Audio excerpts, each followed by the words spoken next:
Es un gusto poder saludarles y darles la bienvenida a una edición más de Una voz en el desierto. Hoy tengo el título Víctimas del sinsentido.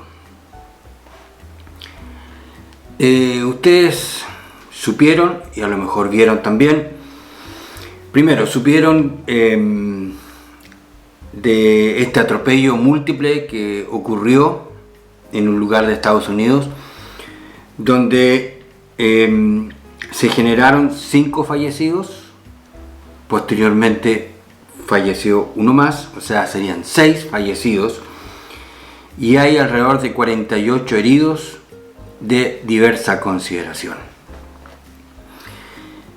Hay imágenes que muestran, por ejemplo, cuando pasa el vehículo a gran velocidad y hay una niñita que está haciendo movimientos propios de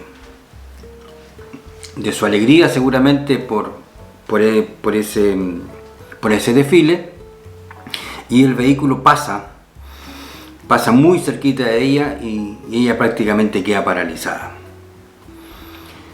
Pero el hecho es que ya 6 fallecidos y 48 heridos.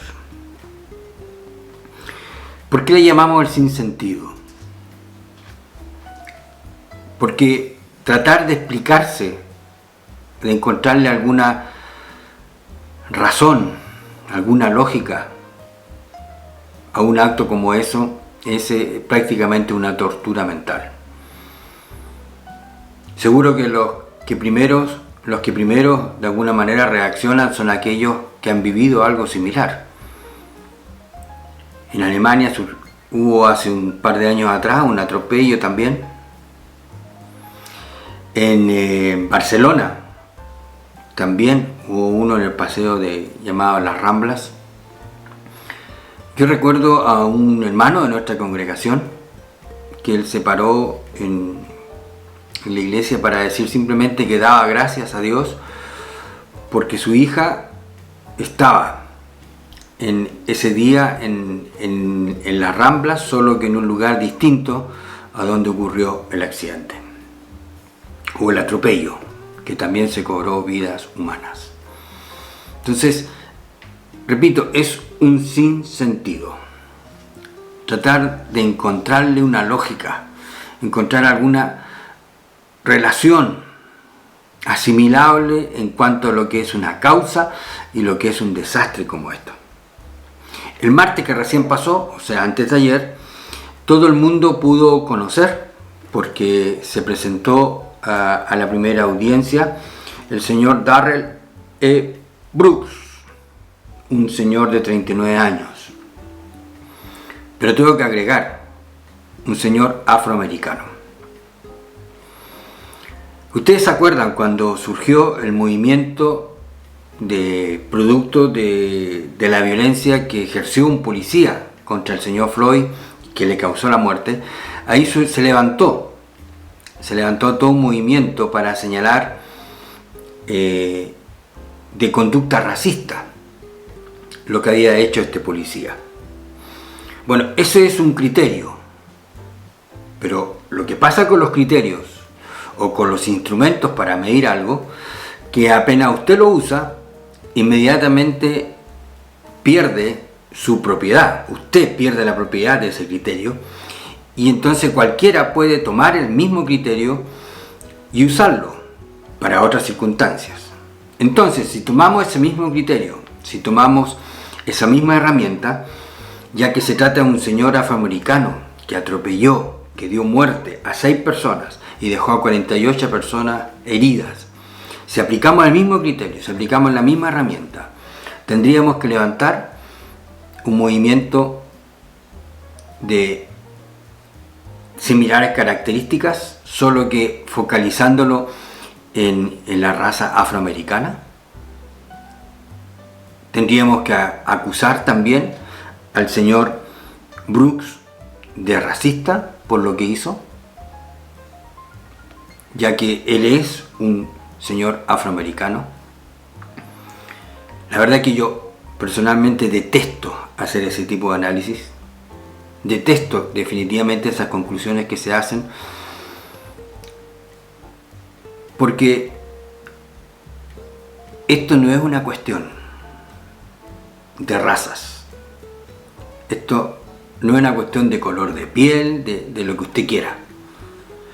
Lo que quiero decir es que nadie tiene el monopolio de la maldad.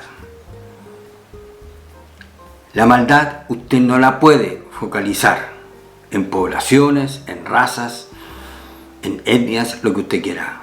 La maldad es una característica absolutamente universal y propia de cada ser humano.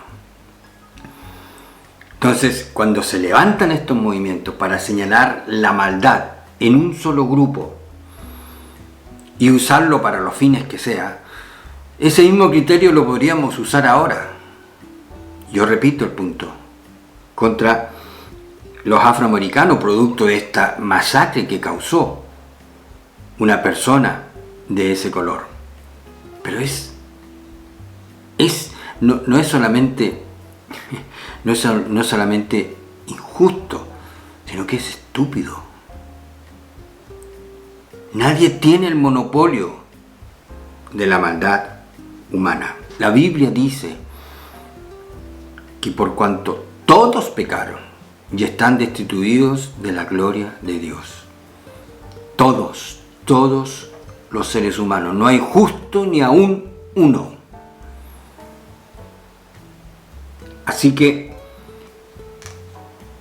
repito, cuidado, usted verá cómo lo hace. Pero yo personalmente tengo mis serias aprensiones y mi posición es guardar distancia cuando quieren focalizar la maldad como si fuera monopolio de ciertas personas nada más.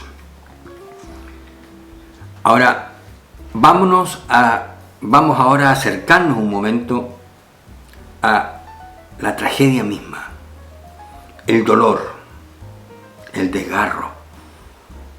Hay niños, hay octogenarios que son parte de las víctimas de este atropello múltiple.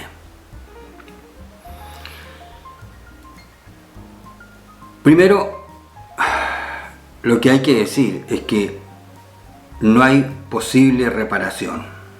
Yo trato de ponerme en el lugar de los deudos, de aquellos que perdieron un niño, o aquellos que perdieron un padre, un abuelo o abuela. No sé bien los sexos de las personas que murieron, pero quienes perdieron a alguien en esas circunstancias, para esas personas no hay reparación. ¿Qué quiero decir con esto? Que sin conocerlos, pero puedo imaginarme que al observar, si es que lo quisieron hacer, a este hombre compareciendo ante las cámaras y siendo mostrado al mundo entero, al verlo, es probable que le dé exactamente lo mismo, porque nada de lo que le hagan a ese hombre va a reparar el daño. Sus pérdidas no van a ser recuperadas. No van a volver a la vida aquellos que se han ido producto de ese atropello. Entonces, no hay reparación. No hay posible reparación. Eso por un lado. Ahora, pensando en este señor Brooks, los distintos medios investigativos muestran la historia y la historia penal de este hombre. Yo simplemente me pregunto, ¿cómo un ser humano llega a un punto donde no tiene ninguna conmiseración? No tiene ningún punto que le permita frenar su maldad. donde la vida humana para él no tiene absolutamente ningún valor. Este hombre llegó a este punto. Y la pregunta es, ¿qué pasó en su vida que lo empujó a llegar a tal grado de un desprecio absoluto por la vida humana? Y no solamente por el daño que causó, sino que el desprecio por su propia vida. Porque esos instantes fatídicos no solamente fueron, desgraciadamente, para esa gente que falleció, sino para él. Porque con toda seguridad, el resto de su vida la pasará tras las rejas. O sea, no tuvo ninguna conmiseración, no tuvo ninguna consideración, ningún sentido de anticipación para darse cuenta que lo que estaba haciendo o lo que iba a hacer lo llevaría directo a pasar toda su vida tras las rejas. Y si existe pena capital en el lugar donde él cometió el delito, es probable que le apliquen la pena capital. O sea, ¿qué pasa en un ser humano que llega a un punto donde el valor de la vida humana de los demás y propia no tiene ningún sentido? Él no llegó ahí por casualidad. Hay cosas que pasaron en su vida. Bueno, algo que pude leer es que él ya tenía varias detenciones. Había estado ya en la cárcel, incluso había intentó atropellar a una mujer y por la cual le dieron una fianza de creo que $1000. O sea, ya había un antecedente. O sea, es una persona que de alguna manera ya ha ido cometiendo delitos y ha empezado a experimentar las pérdidas, porque empiezan a aparecer las pérdidas. Las pérdidas afectivas, las pérdidas de oportunidades.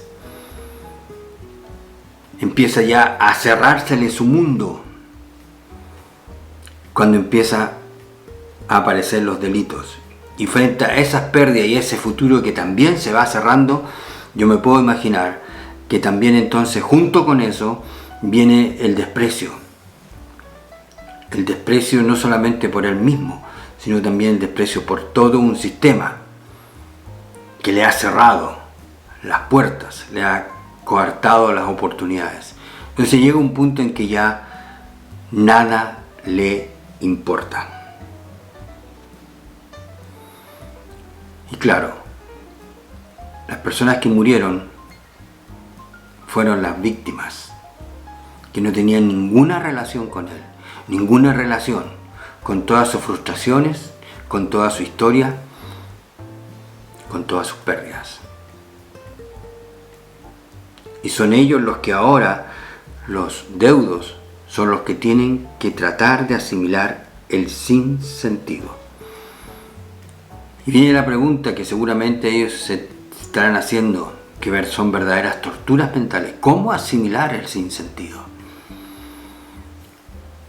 Ustedes saben que si también quisieran averiguarlo, pueden enterarse de cómo distintos especialistas se dedican a tratar de consolar a personas que han sufrido o que están sufriendo pérdidas semejantes, que están en un dolor profundo.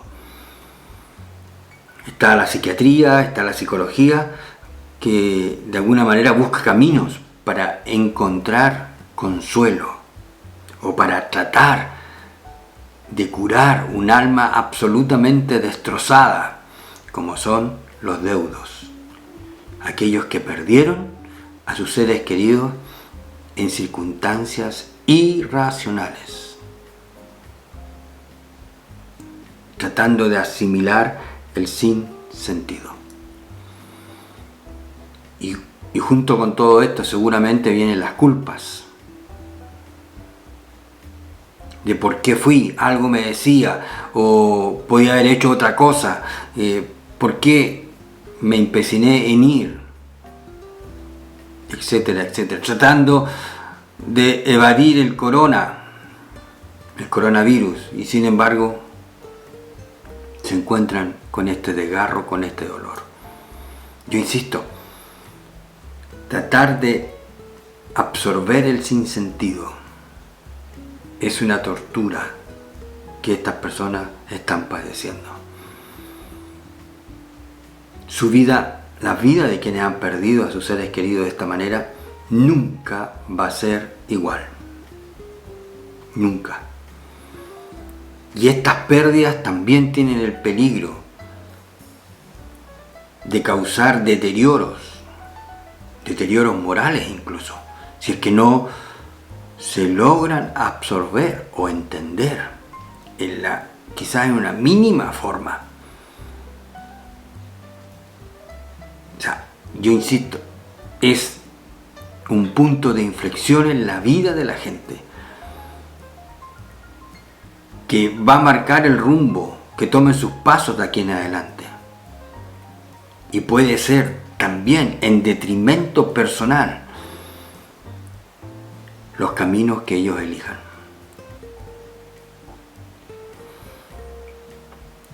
¿Cómo consolar? ¿Cómo consolar?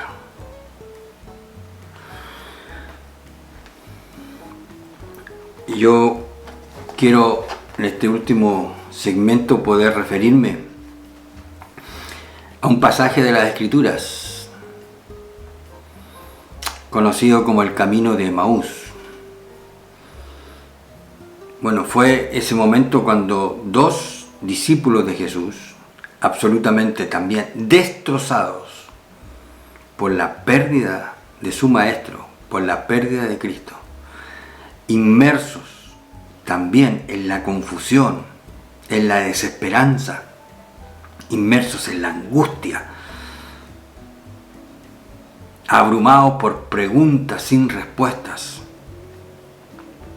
ellos salen a caminar o hacen un camino de más o menos un trayecto de 11 kilómetros. Y dice el Evangelio de Lucas que mientras ellos caminaban en ese estado de ánimo, con el alma hecho pedazos por la pérdida de alguien tan significativo como lo fue su maestro, como lo fue Jesús, como una prueba de la resurrección o un efecto de la resurrección de Jesús, él mismo dice que se acerca y camina con ellos. Un punto interesante es, estaban tan absortos en eso que iban haciendo, conversando, discutiendo, que no percibieron que por lo menos alguien se le acercó a caminar con ellos. Y en medio de ese momento, Jesús les dijo: ¿qué pláticas son estas que tenéis entre vosotros mientras camináis? ¿Y por qué estáis tristes? Jesús percibió perfectamente la angustia, la tristeza, esos sentimientos que embargaban el alma de esas dos personas. Y le hacen la pregunta para que ellos comiencen a verbalizar sus emociones. De alguna forma crear una vía de escape, que no se cierre, que no se ahoguen, sino que comiencen a platicar. No me cabe la menor duda que las técnicas supuestamente de los psiquiatras o psicólogos va por ese camino. Claro, los efectos seguramente serán limitados, pero Jesús abre aquí la puerta para que ellos verbalicen sus emociones, que cuenten lo que les está pasando, que abran su corazón. Yo no he vivido algo de semejantes características, a veces solamente puedo tratar de imaginarme qué pasaría y qué haría. Pero lo único que me aparece como primer efecto es una sensación de angustia. De angustia.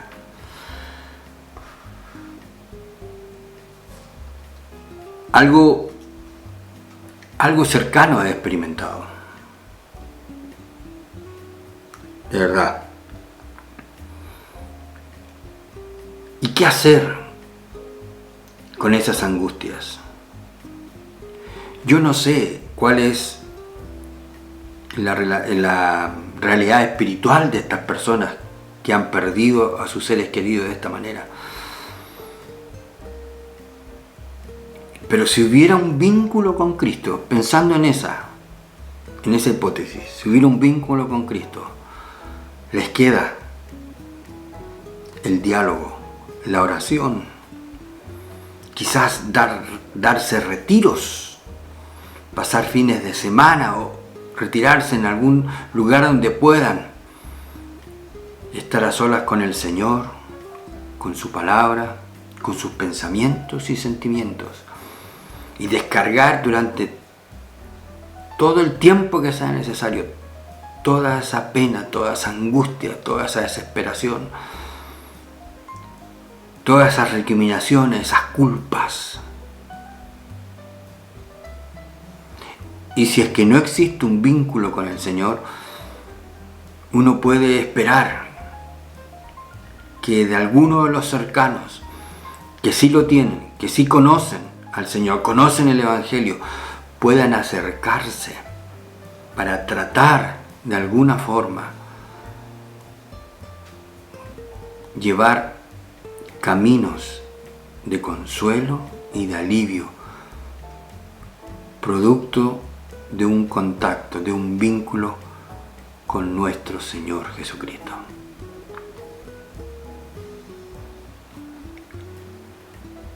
Víctimas del sinsentido, no encontrarle lógica, no encontrarle fundamento a un dolor tan desgarrador. Si usted quiere, aquí abajo puede dejar su evaluación del video. También está aquí abajo la dirección de mi correo electrónico donde puede comunicarse conmigo si es su deseo. También está aquí abajo el link que lo va a llevar directamente a la tienda de Amazon, donde está mi primer libro maravillosamente escondido. Como siempre, ha sido una alegría poder compartir con ustedes. Cuídense y será hasta una próxima oportunidad.